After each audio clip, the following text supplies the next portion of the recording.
Hello everyone, আমি Puja and welcome back to my channel. তোমরা সকলে কেমন আছো? আশা করছি তোমরা সকলে অনেক ভালো আছো, আমিও ভালো আছি। তো আজকে একটা ভিডিও তোমাদের সাথে শেয়ার করছি। আজকে কিন্তু আমি দেখাবো খুব সহজভাবে লক্ষ্মী ঠাকুর বা সরস্বতী ঠাকুরের কাপড় কিভাবে পরাতে পারবে। তোমরা কিন্তু অনেকেই জানো যে ঠাকুরের শাড়ি কিভাবে পরাতে হয়। তাদের মধ্যেও কিন্তু অনেক মানুষ আছে যাদের কাছে এখনো অজানা, বা নতুন স্টাইলে যদি কাপড় পরাতে পারি আমরা ঠাকুরকে, তাহলে কিন্তু দেখতে বেশ ভালো লাগে। দীপ্তি বসাক কমেন্ট করেছিল যে শাড়ি পরানো দেখতে চাই, তার জন্যই কিন্তু আজকের এই ভিডিওটা বানানো। তো যেই শাড়িটা আমি কিন্তু সরস্বতী ঠাকুরকে পরাচ্ছি, একটা জামদানি শাড়ি, এই শাড়িটা কিন্তু আমি নিজেই বানিয়েছি।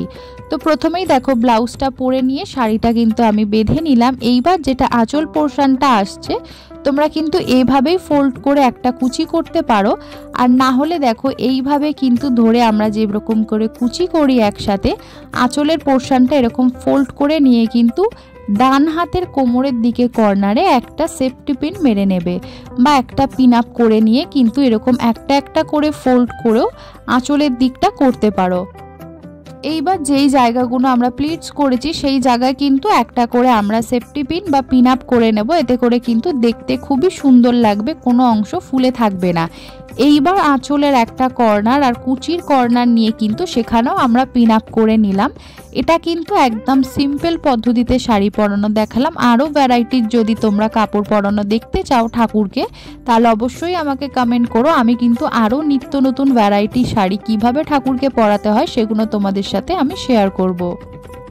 তোমরা যদি তোমার বাড়ির ভগবানের জন্য মনের মতো করে কাস্টমাইজ শাড়ি বা গোপালের জামা বানাতে চাও, তাহলে অবশ্যই নিচে দেওয়া নাম্বারে কিন্তু যোগাযোগ করতে পারো। আজকের ভিডিওটা কেমন লাগলো অবশ্যই কিন্তু জানিও। আরও যদি নতুন ধরনের শাড়ি পরানোর ভিডিও দেখতে চাও তাহলে কমেন্ট করে জানিও। আমি খুব তাড়াতাড়ি তোমাদের জন্য আবারও ভিডিও আনবো।